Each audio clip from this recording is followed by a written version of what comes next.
Everyone, मेरा नाम है मनीषा और मैं आप सभी का स्वागत करती हूँ आपके अपने यूट्यूब चैनल एग्जाम एक्सप्रेस में। तो सपनों के साथ और अपनों के साथ आइए मिलकर के इस नए सफर की शुरुआत करते हैं और DFCCIL की तैयारी के लिए भी शुरुआत करते हैं। तो दोस्तों, जैसा कि मैंने आप लोगों से कहा था कि मैं जल्द ही इंटरव्यू सेशन लेकर के आ रही हूँ हमारे एग्जीक्यूटिव सर के साथ, जो आप लोगों को पूरी अपनी जर्नी शेयर करेंगे कि कैसे इन्होंने इतने कम ड्यूरेशन में एग्जाम क्रैक किया और फाइनली सेलेक्ट हुए। आप लोगों से कुछ टिप्स भी शेयर करेंगे, तो बने रहिएगा लास्ट तक। और वीडियो अच्छी लगे तो लाइक कर दीजिए, शेयर कर दीजिए और चैनल को सब्सक्राइब करना ना भूलें। और फ्रेंड्स, मैं आप लोगों को एक और इन्फॉर्मेशन देना चाहती हूँ। हमारा history of Indian railway and DFCCIL की क्लासेस चल रही है, तो अगर अभी तक आपने नहीं देखा है तो आप हमारे प्लेलिस्ट में जा करके देख सकते हैं। वहाँ पर मैंने हैंड रिटन नोट्स के थ्रू बहुत कुछ समझाने की कोशिश की है।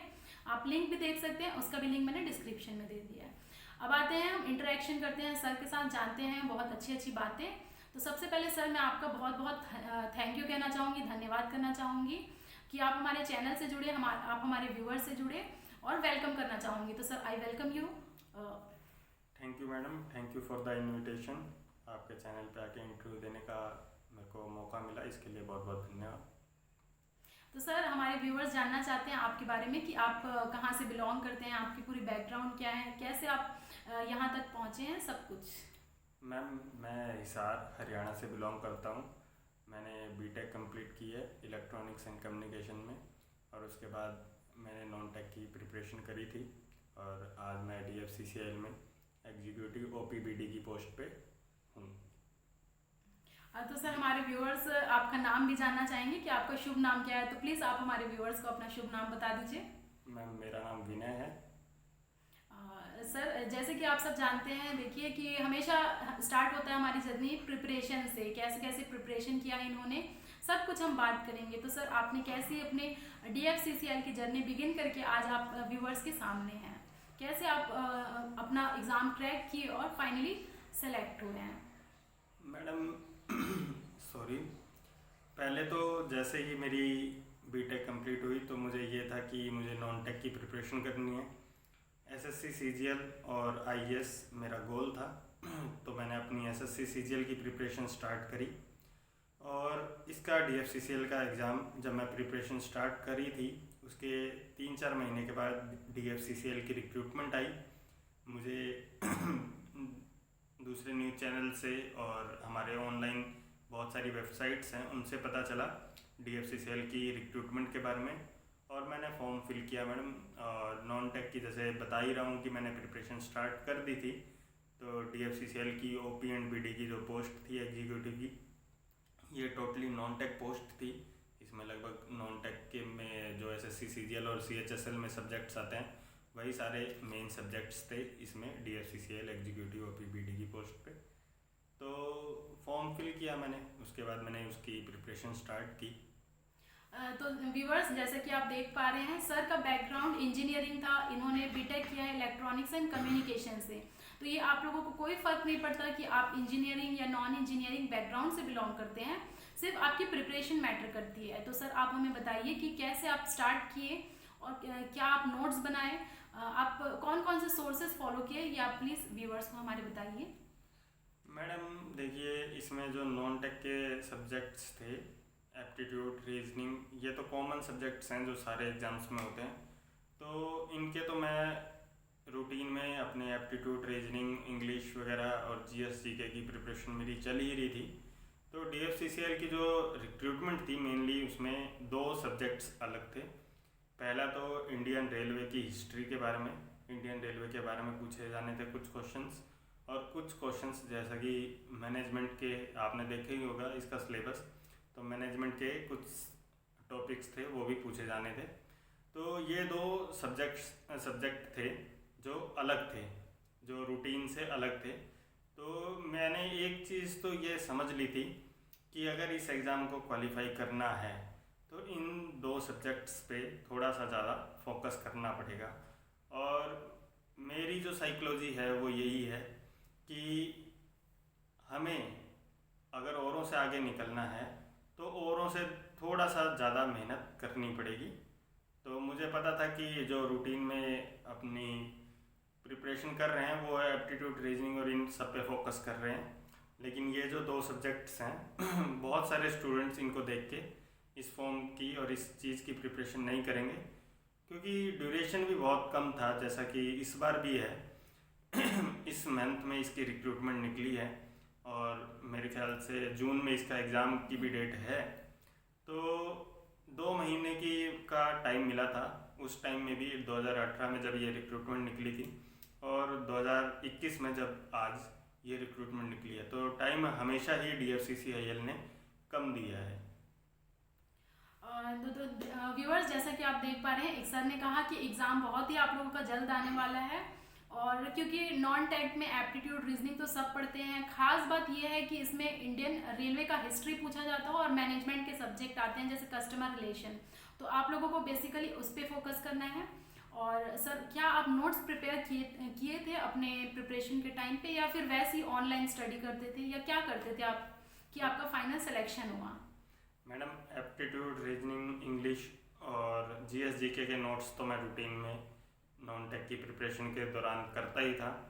इसके बाद जो 2 एक्स्ट्रा सब्जेक्ट्स थे, जो कि इंडियन रेलवे की हिस्ट्री है और दूसरा अपना मैनेजमेंट के जो सब्जेक्ट्स हैं, ये 2 सब्जेक्ट्स अलग थे। इनका मैं यूट्यूब पे देख देख के मैक्सिमम से मैक्सिमम मैंने इनकी जो स्टडी करने की कोशिश करी थी, क्योंकि मुझे पता था कि इसके जो सोर्सेज हैं वो बहुत ही लिमिटेड हैं इस इंफॉर्मेशन के।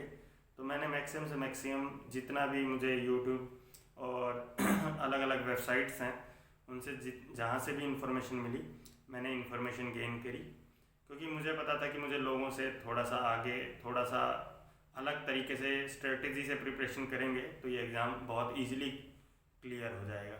यानी सर, आपका कॉन्फिडेंस लेवल अच्छा था कि आप एग्ज़ाम को क्रैक कर सकते हैं। तो फ्रेंड्स, आप लोग अपना भी कॉन्फिडेंस लेवल हाई रखिए और आप ज़रूर एग्ज़ाम को क्रैक कर पाएंगे। कुछ ज़्यादा टफ नहीं है, आप बिल्कुल कर सकते हैं। और सर, आप हमें, हमारे व्यूअर्स को बताइए कि क्या आप 2 या 3 एग्ज़ाम की तैयारी कर रहे थे, या उस ड्यूरेशन में सिर्फ आपने DFCCIL की ही तैयारी की थी?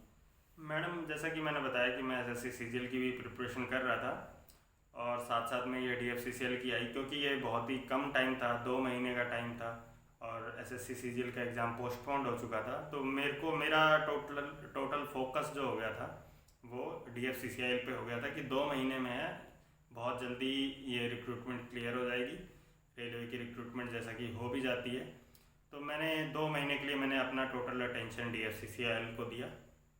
अच्छा, thank you very much sir, इतना सारा इन्फॉर्मेशन आप शेयर किए।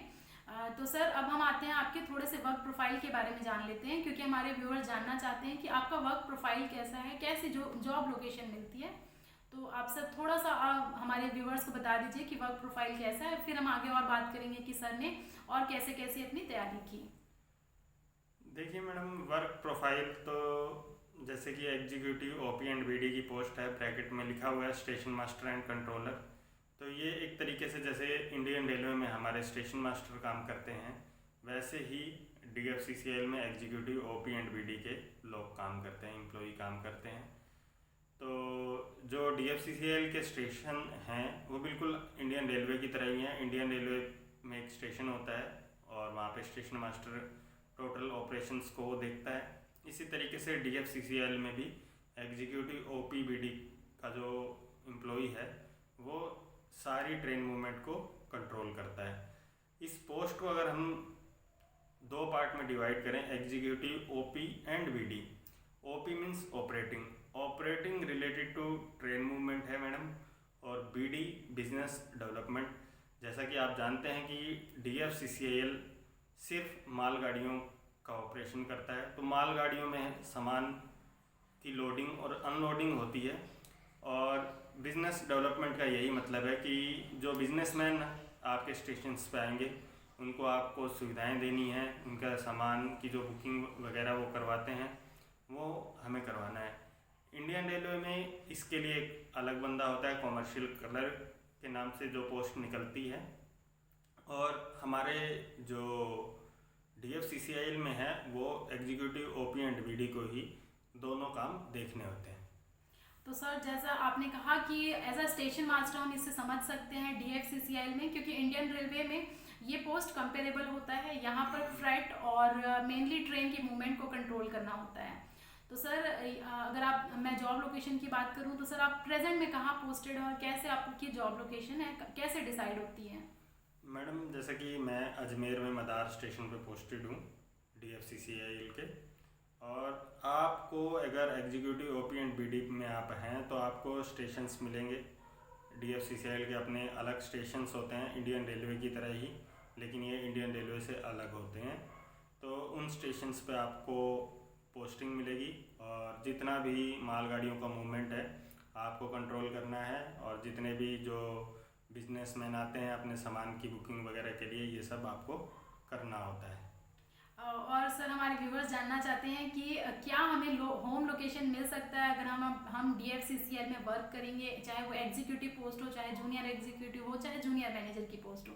तो सर इसके बारे में आप क्या कहना चाहेंगे, थोड़ा प्लीज़ हमारे व्यूवर्स को आप बता दीजिए। मैडम देखिए, जैसा कि ये ऑल इंडिया पोस्ट है तो ऐसा नहीं है कि आपको बिल्कुल होम लोकेशन मिल जाएगी। आपको इनिशियली कहीं भी पोस्टिंग दी जा सकती है, लेकिन जैसे कि 2 या 3 साल के बाद आप एप्लीकेबल हो जाते हैं ट्रांसफ़र लेने के लिए। आप अपनी ट्रांसफ़र रिक्वेस्ट लगा सकते हैं और अपने होम टाउन के क्लोजेस्ट जा सकते हैं। तो देखिए आप लोग देख रहे हैं कि सर ने जैसा कहा कि होम लोकेशन मिल सकती है, लेकिन थोड़ा सा समय लगता है, तो आपको लोगों को पेशेंस बनाए रखना पड़ेगा। और सर आप हमारे व्यूअर्स को बताइए कि कितना चैलेंजिंग जॉब है ये और क्या इसका वर्किंग आवर्स है?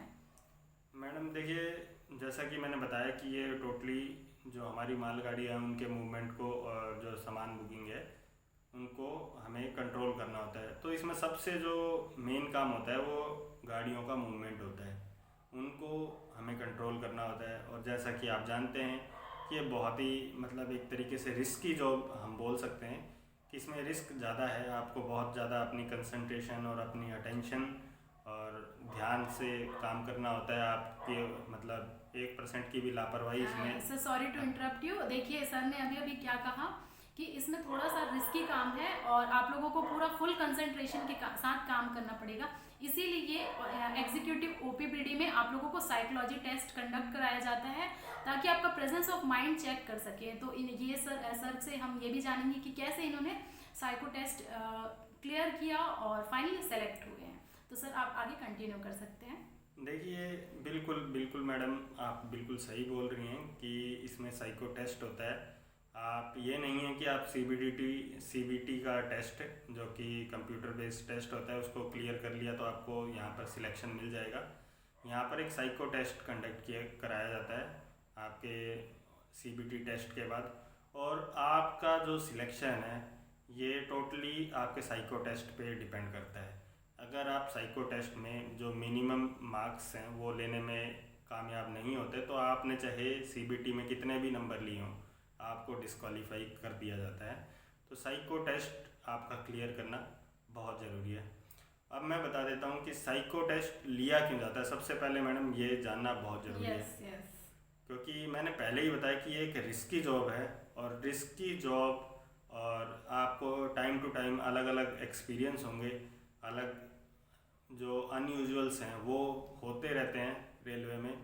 तो जब अनयूजुअल्स होते हैं, कुछ भी बुरी दुर्घटना होती है, तो वो उस वक्त स्टेशन मास्टर या एग्जीक्यूटिव OPBD को देखा जाता है कि वो कितना अच्छे से काम कर पाता है मुश्किल के टाइम में।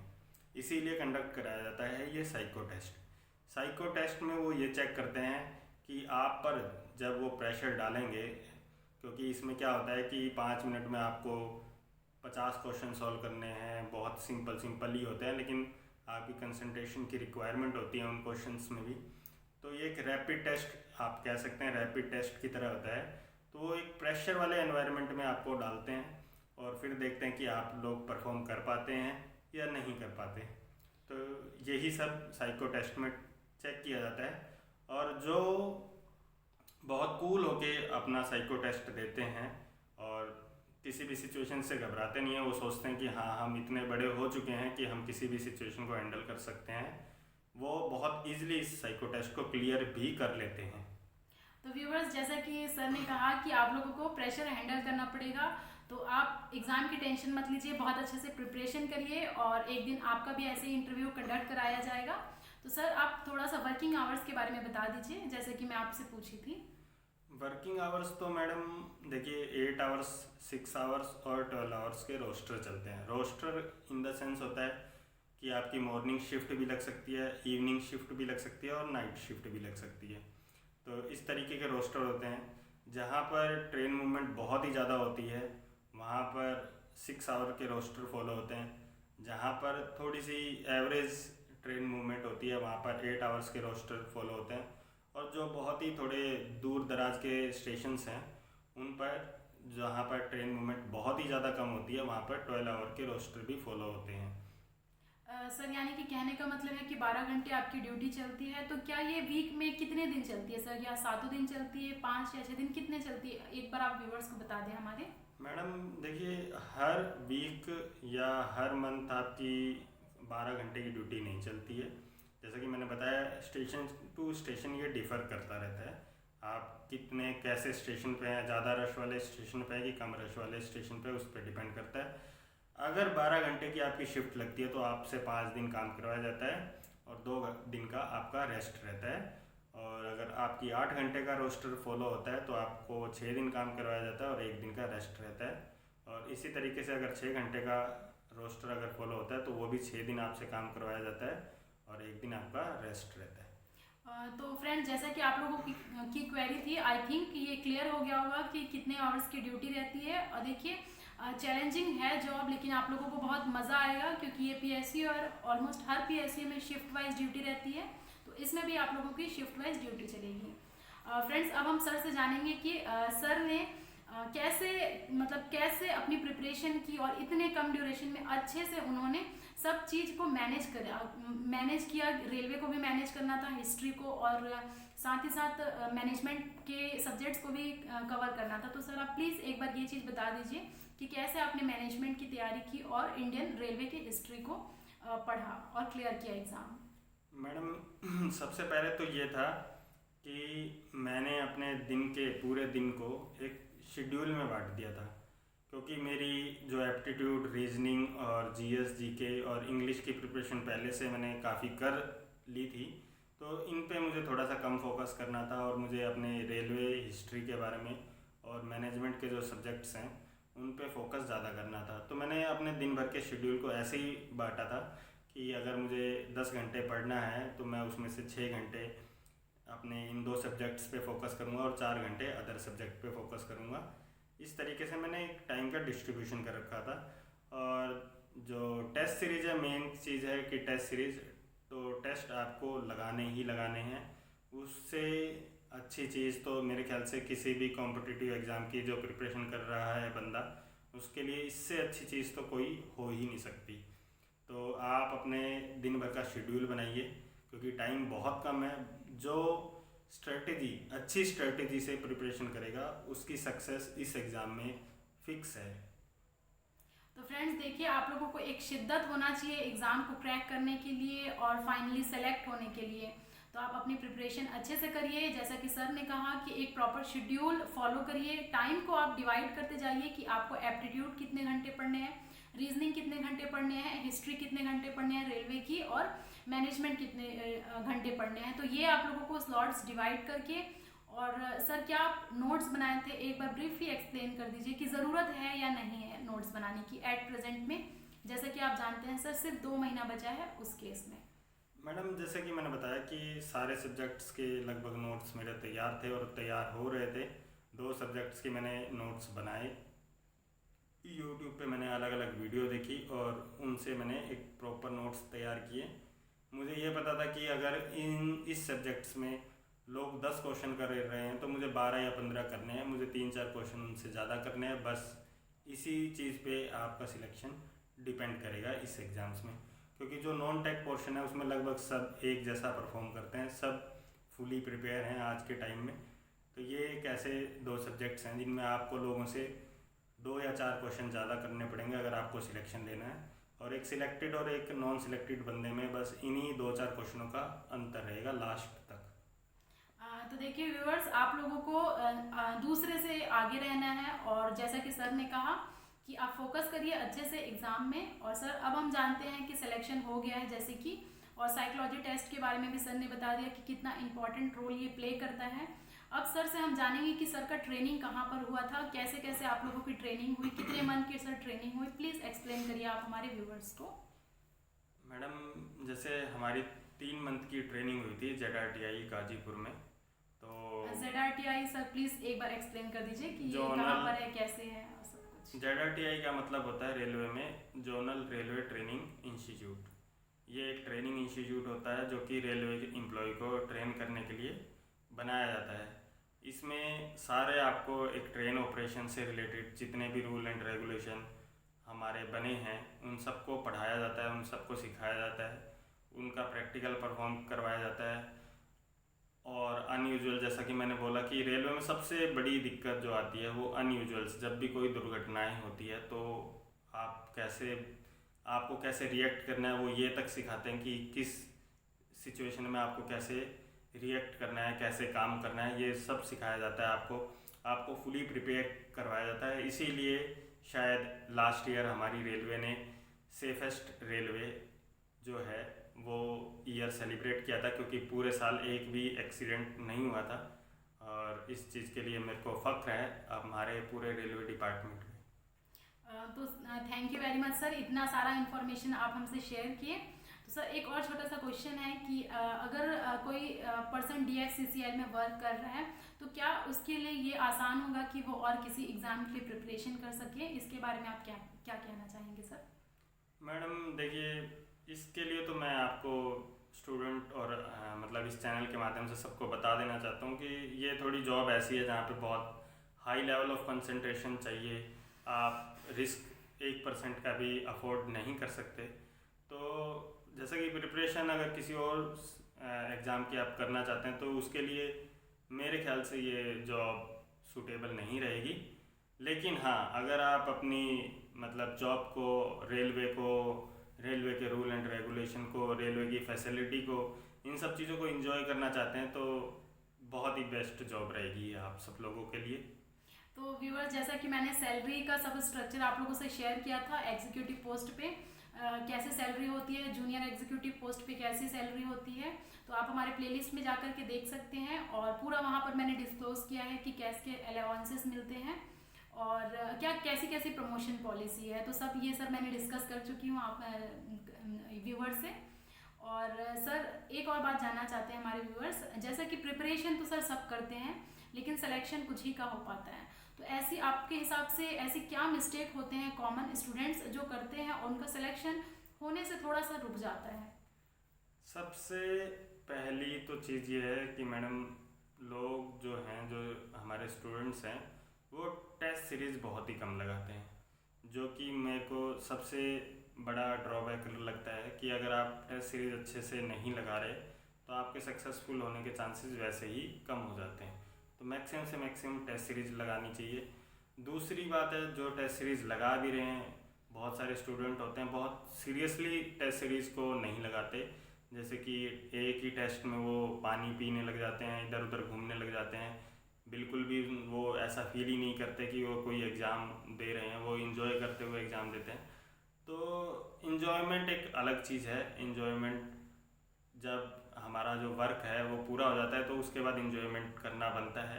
लेकिन जब आप अपना काम कर रहे हैं, चाहे वो टेस्ट सीरीज़ हो चाहे अपनी जॉब हो, तो उस बीच में अगर आपको इन्जॉय करना पसंद है तो मेरे ख्याल से ये जॉब आपके लिए नहीं बनी।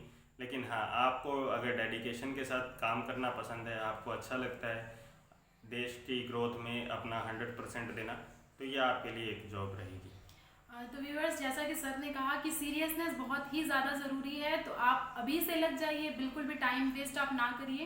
एक एक दिन आप लोगों के लिए कीमती है, क्योंकि देखिए अगर सब कुछ सिचुएशन ठीक रहा कोविड-19 का तो एग्ज़ाम जल्द ही कंडक्ट करा दिया जाएगा, क्योंकि यहाँ DFCCL में एम्प्लॉयज़ की ज़रूरत है, इसीलिए वैकेंसी को जल्द से जल्द पूरा की जाएगी जैसे सर ने कहा।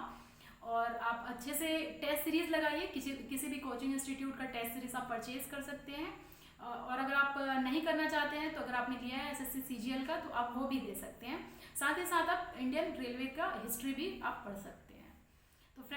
तो सर मैं आपसे और एक बात जानना चाहती हूँ कि क्या इस ड्यूटी में यूनिफॉर्म होता है या फिर आप कैसे मैनेज करते हैं? यूनिफॉर्म होता है कि क्या होता है सर? आप प्लीज़ हमारे व्यूअर्स देखिए, जैसे कि हम जानते हैं डिफेंस की जॉब हो गई, उसके बाद हमारे पुलिस डिपार्टमेंट की जॉब हो गई, उसके बाद डॉक्टर्स की जॉब हो गई, और उसके बाद हमारे रेलवे एम्प्लॉयज़। इन सब की एक पर्टिकुलर यूनिफॉर्म्स है, आपको यूनिफॉर्म में रहना होता है, आपको यूनिफॉर्म के लिए पर्टिकुलर अलाउंस मिलते हैं, और यूनिफॉर्म ही आपकी पहचान होती है इन सारी जॉब्स में। तो यूनिफॉर्म होता है इसमें और उसके अलाउंसेस भी मिलते हैं जैसे कि मैंने कहा था, और एग्जीक्यूटिव के लिए 15,000 एक साल में मिलता है, और ये सब मैं बात कर चुकी हूँ। सर अब मैं आपसे जानना चाहती हूँ कि जैसे आपकी ट्रेनिंग ख़त्म हुई थी तो आप लोगों को तुरंत पोस्टिंग दे दी गई थी या कुछ ड्यूरेशन मिलता है उसके बीच में, आप लोगों को क्या कुछ क्राइटेरिया है सर? जैसे कि मैंने बताया 3 मंथ की हम लोगों की ट्रेनिंग कंप्लीट हो गई थी, और उसके बाद हम लोगों को अजमेर पोस्टिंग के लिए भेज दिया गया था। तो यहाँ पे आके अभी ZRTI में जो हम लोगों ने सीखा था वो थ्योरेटिकल इन्फॉर्मेशन होती है, और थोड़ी बहुत प्रैक्टिकल इन्फॉर्मेशन भी उसमें इंक्लूड रहती है। लेकिन जो हम टोटल प्रैक्टिकल सीखते हैं, कैसे स्टेशंस पे काम किया जाता है, एक्चुअल स्टेशन पे कैसे काम किया जाता है, ये सब हम अपने पोस्टिंग प्लेस पे आके सीखते हैं।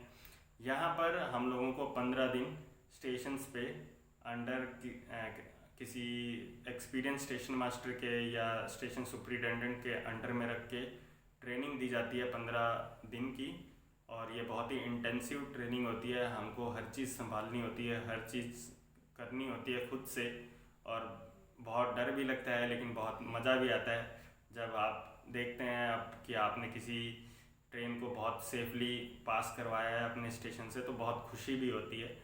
तो ये एक बहुत ही अच्छी जॉब है, बहुत ही अच्छी जॉब है, बहुत ही चैलेंजिंग जॉब है, और टाइम टू टाइम आप कभी किसी के लिए कुछ करते हैं, कभी किसी के लिए कुछ करने का आपको मौका मिलता है, तो ये बहुत ही अंदर से आपको एक सेटिस्फेक्शन देती है। तो सर बहुत अच्छी बात आपने कही और इतना सारा इन्फॉर्मेशन देने के लिए थैंक यू वेरी मच। तो सर लास्ट में जानना चाहती हूँ, क्या आप कुछ मैसेज देना चाहते हैं हमारे पूरे व्यूवर्स को, क्योंकि जल्द ही आप लोग आपके जूनियर आने वाले हैं और आपके साथ काम करने वाले हैं, तो आप उनको क्या मैसेज देना चाहते हैं इस रिक्रूटमेंट के प्रोसेस के थ्रू? पहले तो मैं आप सभी को बता दूं कि DFCCIL एक नई ऑर्गेनाइजेशन है, एक जो जानते हैं आप सभी लोग कि भारत सरकार, इंडियन गवर्नमेंट का ये एक ड्रीम प्रोजेक्ट है, और ये जल्दी से जल्दी पूरा हो जाएगा 2024 तक। और दूसरा ये है कि आप जैसे ये एक जॉब मैंने बोला कि एक सीरियस जॉब है, एक चैलेंजिंग जॉब है। आपको ये मानना पड़ेगा कि 8 घंटे कम से 8 घंटे आपको कम से कम पढ़ना पड़ेगा, क्योंकि 8 घंटे यहाँ भी आपको सीरियस होके जॉब करनी है। तो अगर आप 8 घंटे घर पे बैठ के आराम से नहीं पढ़ पा रहे, तो आप यहाँ पे जॉब करने में भी कंफर्टेबल नहीं रहेंगे। तो 8 घंटे आपको कम से कम पढ़ना पड़ेगा, और अगर आप 8 घंटे पर डे पढ़ते हैं तो 101% आप लोगों का सिलेक्शन होगा, ये मैं गारंटी देता हूँ। थोड़ा सा अपना एक शेड्यूल बना लीजिएगा, जैसा कि मैंने आपको शुरू में ही बताया, एक अच्छा शेड्यूल बनाइएगा, एक अच्छी स्ट्रेटजी के साथ अपनी प्रिपरेशन करिएगा, और कम से कम 8-9 घंटे पर डे पढ़िएगा। 2 महीने में आपकी रिक्रूटमेंट, आपका जो ये एग्ज़ाम है कंडक्ट करवा लिया जाएगा DFCCIL द्वारा, और बहुत ही जल्दी ये रिक्रूटमेंट करवाएंगे। पूरा रिक्रूटमेंट बहुत ही जल्दी 6 महीने से लेके 8 महीने में ये कंप्लीट करवा देंगे। तो आप बहुत ही अच्छे से प्रिपरेशन करिए, बहुत जल्दी आप एक जॉब प्राप्त कर लेंगे रेलवे में। और मैं आप सभी को बेस्ट विशेष देता हूँ आपकी प्रिपरेशन के लिए, कि आप सक्सेसफुल हों, मेरे जूनियर्स बन के आएँ, हम आपस में मिलके काम करें और रेलवे और हमारी कंट्री को बहुत आगे लेके जाएं। तो thank you very much sir, इतना सारा इन्फॉर्मेशन आप शेयर किए, और मेरी तरफ से भी आप लोगों को बहुत सारी बेस्ट विशेस। आप अच्छे से अपना प्रिपरेशन करिए, जितना भी सर ने कहा स्ट्रेटेजी फॉलो करिए, नोट्स टेस्ट सीरीज दीजिए, सब उसको आप अच्छे से देखिए, ज़रूर आपका सिलेक्शन होगा। जैसा कि सर ने कहा 110% श्योर आप लोगों का सिलेक्शन होगा। तो फ्रेंड्स नेक्स्ट हमारी हिस्ट्री की क्लास जल्दी आप लोगों को देखने को मिलेगी, और फिर से मैं सर का धन्यवाद कहना चाहूँगी, और मिलते हैं हमारे नेक्स्ट वीडियो में फ्रेंड्स। तो यहाँ आज का इंटरव्यू सेशन खत्म हो गया, और जल्द ही हम आपका एग्जाम क्लियर हो जाएगा तो साइको टेस्ट के लिए सर को फिर से बुलाएंगे। और लाइक कर दीजिए, शेयर कर दीजिए, चैनल को सब्सक्राइब करना ना भूलें, ताकि फर्दर अपडेट्स आप तक टाइमली पहुँच सके। Thank you very much friend, wish you all the best. All the best दोस्तों।